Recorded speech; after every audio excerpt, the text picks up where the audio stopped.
अस्सलाम वालेकुम नाज़रीन, आप देख रहे हैं पाक टीवी 24। मैं हूं सकलैन हमवना। नाज़रीन, आपसे मेरा एक आसान सा सवाल है कि क्या पाकिस्तान की अदलिया आज़ाद है? अगर आपका ताल्लुक़ इस वक्त पीडीएम से है तो आपका जवाब होगा यकीनन हाँ। लेकिन मैं नाज़रीन, अगर आपके इस जवाब से इत्तफ़ाक़ कर भी लूँ तो फिर आप इस सवाल का जवाब कैसे देंगे कि 139 नेशंस में से हमारी अदलिया का नंबर 130वां क्यों है? इसमें नाज़रीन, इसका जवाब देने के लिए मैं आपको आज हिस्ट्री में जाए बगैर महज 1 से 1.5 माह की अपनी अदलिया की कारकर्दगी आपके सामने रखूँगा और फिर आपको इसका जवाब भी मिल जाएगा और आप समझ भी पाएंगे बआसानी कि हमारी अदलिया किस तरह से कंट्रोल्ड है, किस तरह से कंट्रोल्ड इस डिसीजंस लिए जाते हैं। नाज़रीन, सबसे पहले हम रुख करते हैं अपनी सबसे बड़ी अदालत सुप्रीम कोर्ट ऑफ पाकिस्तान की जानिब कि हमारी बड़ी अदलिया, बड़ी अदालत इस वक्त अपना क्या रोल प्ले कर रही है। सबसे पहले तो नाज़रीन बात करेंगे शहीद अरशद शरीफ की। शहीद अरशद शरीफ की शहादत होती है कीनिया में और उसके बाद तकरीबन 40 रोज़ गुजरने के बाद सुप्रीम कोर्ट ऑफ पाकिस्तान अज़ खुद नोटिस लेती है। लेकिन अज़ खुद नोटिस में 4 से 5 महज समातों तक ही उसे महदूद रखा जाता है और जब उसकी वालदा यानी शहीद अरशद शरीफ की वालदा की जानिब से सुप्रीम कोर्ट ऑफ पाकिस्तान में एक लेटर दिया गया, कुछ नाम उसमें दर्ज थे और कहा गया कि इन अशखास के लिए एक तो इनके खिलाफ FIR दर्ज करवाई जाए और साथ में इनसे भी तफ्तीश की जाए। तो उसके बाद नाज़रीन हमारी अदलिया को सांप सूंघ जाता है। उसके बाद उसकी अगली समात आज तक मुकर्रर नहीं की जा सकी, आज तक फिक्स नहीं की जा सकी।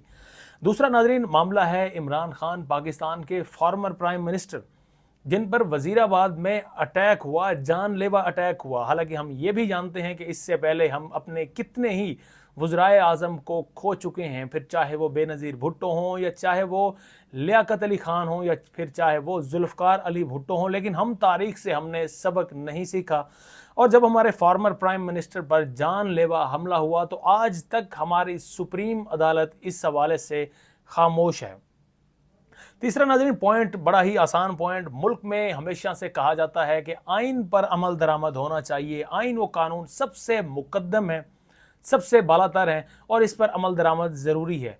लेकिन नाज़रीन, उस वक्त हमने देखा कि सुप्रीम अदालत अपने फैसले पर अमल दरामद ना करवा सकी, आइन पर अमल दरामद ना करवा सकी, जब 2 सूबों में पंजाब और KPK में इलेक्शंस होना थे। इलेक्शंस में जब 2 असम्बलियाँ तहलील हुई और उसके 90 रोज़ के अंदर अंदर इलेक्शंस किए जाना थे, तो उस वक्त सुप्रीम कोर्ट ऑफ पाकिस्तान हमें बिल्कुल बेबस और लाचार नज़र आई। सुप्रीम कोर्ट ने डेट तो दी 14 मई की, लेकिन 14 मई की डेट पर अमल दरामद सुप्रीम कोर्ट ऑफ पाकिस्तान आज तक ना करवा सकी और ना ही किसी को तौहीन अदालत का नोटिस भेजने की हमारी सुप्रीम अदालत को जुर्रत हो सकी।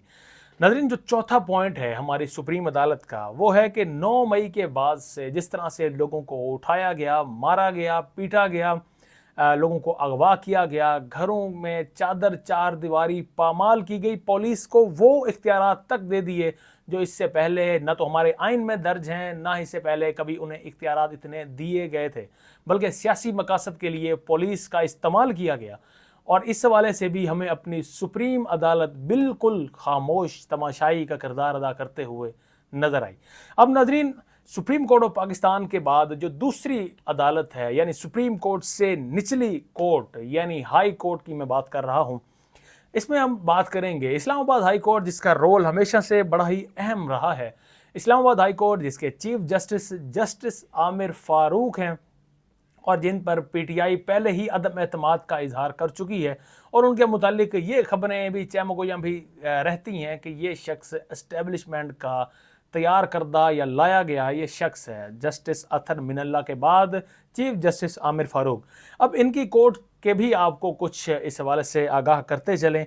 सबसे पहले तो नाज़रीन, हाई कोर्ट ने इस्लामाबाद में बल्दिया इंतखाबात की तारीख दी थी। अगर आपको याद हो, 30 से 31 दिसंबर की तारीख दी गई थी और आज तक इस पर अमल दरामद ना करवाया जा सका। आज तक हाई कोर्ट अपने इस डिसीजन पर इलेक्शन कमीशन से अमल दरामद ना करा सकी और ना ही उस वक्त की गवर्नमेंट यानी PDM ने इस कानून को या इस जो उनकी तरफ से एक ऑर्डर दिया गया था उसे ओबे किया। दूसरा नाज़रीन, हाई कोर्ट के अहाते से 9 मई के दिन इमरान खान की गैर कानूनी गिरफ्तारी हुई। यानी कोर्ट की प्रेमिसी से कभी भी किसी मुल्जिम को पुलिस की गिरफ्तार कर ही नहीं सकती, लेकिन वो इमरान खान वाहिद शख्स हैं। जिस तरह से कहा जाता है कि इमरान खान ने इस पूरे सिस्टम को बेनकाब कर दिया, तो उसमें एक बेहतरीन मिसाल 9 मई की थी, जब इमरान खान को रेंजर्स की जानिब से और खुफिया अफराद की जानिब से कोर्ट रूम के करीब तकरीबन नाज़रीन उस वक्त रजिस्ट्री ब्रांच में उन्हें गिरफ्तार किया गया, जिसको बाद में सुप्रीम कोर्ट ऑफ पाकिस्तान ने उनकी गिरफ्तारी को गैर कानूनी करार दिया। लेकिन याद रहे कि चीफ जस्टिस आमिर फारूक उसे कानूनी गिरफ्तारी पहले ही कह चुके थे। नाज़रीन, तीसरे पॉइंट पर इस्लामाबाद हाई कोर्ट में टेरियान वाइट का केस, ये बड़ा ही अहम केस है, जिसमें समझा जाता था कि इस केस में इमरान खान को नाअहल किया जा सकता है। और जब तक इस्लामाबाद हाई कोर्ट में चीफ जस्टिस अतर मिनल्ला रहे, तो उन्होंने जब भी इस केस के हवाले से कोई दरख्वास्त सामने आई, उसे नाकाबिल समात ही करार देते रहे और कहते रहे कि ये चाइल्ड के कवानीन की, इससे अगर इसकी समात को काबिल समात करार देते हैं तो खिलाफ वर्जी होगी। तो इसी हवाले से वो तो इसे नाकाबिल समात करार देते रहे, मगर इसके बाद जब चीफ जस्टिस आमिर फारूक साहब ने चार्ज संभाला, चीफ जस्टिस बने, तो उन्होंने आते साथ ही इस केस को काबिल समात करार दिया। अब इस केस में नाज़रीन बाद में 3 रुकनी बेंच इस पर बना, जिसमें 2 जस्टिस साहिबान का ये फैसला था कि ये केस नाकाबिल समात है, और जस्टिस आमिर फारूक साहब, चीफ जस्टिस आमिर फारूक साहब का ये कहना था कि ये केस काबिल समात है। मगर बाद में 2-1 के फैसले से ये केस नाकाबिल समात ठहरा। और जब इसका फैसला वेबसाइट जो इस्लामाबाद हाई कोर्ट की है उस पर अपलोड हुआ, तो कुछ ही लम्हों बाद इस फैसले को डिलीट कर दिया गया, इस फैसले को हिडन कर दिया गया। शायद फिर कभी अगर इमरान खान इन केसेस में से बचकर बाहर दोबारा से निकल आते हैं, तो ये वो केस होगा जिसमें दोबारा से इमरान खान को नाअहल किया जा सकता है। नाज़रीन, चौथे पॉइंट की जानिब बढ़ते हैं। इस्लामाबाद हाई कोर्ट के चीफ साहब की ये ख्वाहिश रही है, और इसका उन्होंने बरमला जिक्र भी किया है, कि वो चाहते हैं कि हर केस की समात डे बाय डे होनी चाहिए, रोज़ाना की बुनियादों पर हर केस की समात हो। लेकिन अब देखना यह है कि क्या चीफ साहब खुद भी इस पर अमल पैरा हैं। तो इसमें कुछ पॉइंट्स हैं जो आपके सामने रखने हैं। पहला पॉइंट है नाज़रीन तोशा खाना रेफरेंस के हवाले से, कि तोशा खाना रेफरेंस के हवाले से अपील का मामला था। अपील के मामले में समात इस वक्त नाज़रीन ज़ेरे इल्तवा है। तोशा खाना का जो डिसीजन आया हुमायूं दिलावर की कोर्ट से, उसके खिलाफ अपील का जो मामला है, उसकी समात अब 22 अगस्त को मुकर्रर कर दी गई है। आज 17 अगस्त है और 22 अगस्त देख लें कि कितना वक्त बनता है, और चीफ साहब चाहते हैं कि रोज़ाना की बुनियादों पर समात हो। तीसरा नाज़रीन बड़ा आसान सा पॉइंट है कि तोशा खाना केस जो है, इसका दायरे समात का फैसला ये भी इस वक्त तक ज़ेरे इल्तवा है इस्लामाबाद हाई कोर्ट में। चौथा नाज़रीन तोशा खाना सज़ा मुअत्तली का फैसला, क्योंकि ये एक ऐसा फैसला था जिसमें सिर्फ और सिर्फ मुतअस्सिब आना फैसला हमें सामने नज़र आया हुमायूं दिलावर की कोर्ट से। तो इसके खिलाफ, यानी इसमें सज़ा जो इमरान खान को हुई है 3 साल कैद और साथ में 1 लाख जुर्माना और 5 साल की नाअहली, तो इस सज़ा मुअत्तली का फैसला भी अभी तक ज़ेरे इल्तवा है। और 5वें नंबर पर नाज़रीन इमरान खान की अडियाला जेल मुंतकिली के हवाले से, या उनके जो कानूनी टीम के मेंबर्स हैं उनकी मुलाकात के हवाले से, या उनके जो घर से उन्हें खाने की फ्राहमी का मामला हो, या फिर मामला हो उनके अपने ज़ाती मुआलिज का उनको जाकर मिलने का, तो ये मामला भी अभी तक ज़ेरे इल्तवा हैं। आज इस पर समाअत होना थी, लेकिन चीफ साहब चूँकि आज उनकी तबीयत नासाजी की वजह से इस मामले को आज नहीं सुन सके, और अभी तक इस मामले को फिक्स भी नहीं किया गया कि इसकी समाअत कब होगी। अब नाज़रीन इस हाई कोर्ट के इन फैसलों के बाद अब बढ़ते हैं सेशन कोर्ट की जानिब। तो सेशन कोर्ट का जब भी आपके सामने नाम आएगा, तो आपको सबसे पहले जज हुमायूं दिलावर आपको ज़रूर याद आएंगे, क्योंकि जज हुमायूं दिलावर ने एक बड़ा ही मुतसबाना फ़ैसला उन्होंने किया है। उन्होंने कानून की धज्जियाँ बिखेरी हैं अपने इस फैसले में। नाज़रीन, मुल्जिम से कौन सा ऐसा जज है जो मुल्जिम से राइट ऑफ डिफेंस ही उससे छीन ले?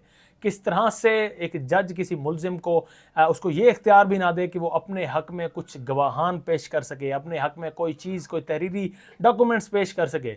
लेकिन इस जज साहब ने ज़रूर ऐसा किया है, और किया है इमरान खान के साथ।